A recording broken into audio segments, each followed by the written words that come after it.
اللہ الرحمن الرحیم۔ السلام علیکم سامعین اور ناظرین۔ طارق بن زیاد خلافت بنی امیہ کے مسلم جنرل تھے۔ وادی طافنہ الجزائر میں 50 ہجری 670 عیسوی میں پیدا ہوئے اور دمشق میں 720 عیسوی میں تقریباً 50 سال کی عمر میں وفات پائی۔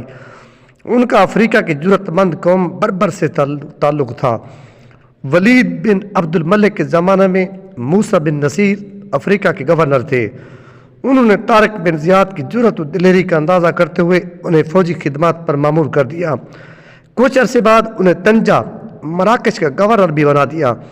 مراکش سے متصل سمندر کے اس پار یورپ کا مشہور ملک اندلس ہسپانیہ یا اسپین ہے۔ اندلس کے بادشاہوں سے تنگ آئی عوام کے مطالبے پر اندلس پر حملے کا منصوبہ بنایا گیا۔ اس کے لیے موسیٰ بن نصیر نے اموی خلیفہ ولید بن عبد الملک سے باقاعدہ اجازت لی۔ اس عام ترین مہم کی سپہ سالاری کے لیے موسیٰ بن نصیر نے طارق بن زیاد کی جرأت و بہادری اور سیاسی بصیرت کے پیش نظر ان کا انتخاب کیا۔ اندلس پر حملے کے اسباب میں جہاں عوام کو وہاں کے حکمرانوں کے ظلم و استبداد سے نجات دلانا مقصود تھا، وہاں ایک فوری سبب یہ ہوا کہ اندلس میں اس زمانے میں سلطنت کے امراء و عمائدین اپنے بچوں کو آداب و تہذیب سیکھنے کے لیے شاہی محل میں بھیجا کرتے تھے۔ یہ بچے یرغمال کے طور پر بادشاہ کے قبضے میں رہتے تھے اور بلوغت کی عمر کو پہنچتے ہی اپنے گھروں کو بھیج دیے جاتے تھے۔ شمالی افریقہ میں جب طنجہ مراکش تک کا علاقہ اسلامی اقتدار میں شامل ہو گیا تو ادھر سمندر کے اس پار ساحلی علاقے اسپین کے بادشاہ کے زیر کنٹرول تھے۔ ان علاقوں کا گورنر اندلس کے بادشاہ کی طرف سے کاؤنٹ جویلین تھا۔ اندلس کی روایت کے مطابق جویلین کی لڑکی لورانڈا اندلس کے نئے حکمران راڈرک کے شاہی محل میں تعلیم و تربیت اور شاہی آداب سیکھنے کے لیے رہتی تھی۔ راڈرک نے اس کی عزت پر حملہ کیا اور اس کے شیشہ عصمت کو چور چور کر دیا۔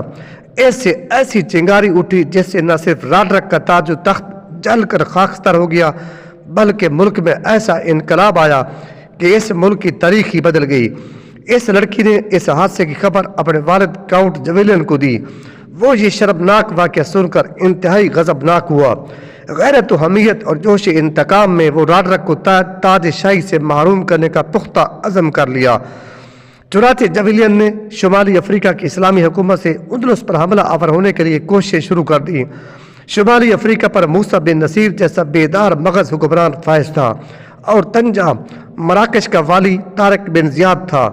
جویلین نے اس سے مراسم پیدا کیے، اسلامی حکومت کی اطاعت کے عزم کا اظہار کیا اور اندلس کے حکمرانوں کے مظالم کی وجہ سے وہاں کی عوام کو نجات دلانے کے لیے اسلامی حکومت کی ہر طرح سے مدد کرنے کا وعدہ کیا۔ اس نے طارق بن زیاد کے ذریعے موسیٰ بن نصیر تک یہ پیغام پہنچایا۔ موسیٰ نے اس صورتحال سے اموی خلیفہ ولید بن عبد الملک کو آگاہ کیا اور اندلس پر حملہ کرنے کے لیے اجازت چاہی۔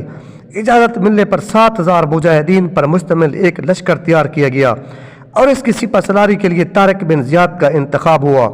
اس لشکر میں اکثریت بربر قوم کے افراد کی تھی، 300 عرب تھے، باقی سب بربر۔ اسلامی لشکر 5 رجب 92 ہجری 28 اپریل 711 عیسوی میں اندلس کے ایک پہاڑ پر اترا جو بعد میں اسلامی سپہ سالار طارق بن زیاد کے نام سے جبل الطارق کے نام سے منسوب ہوا۔ انگریزی میں اسے جبل الالٹر کہتے ہیں۔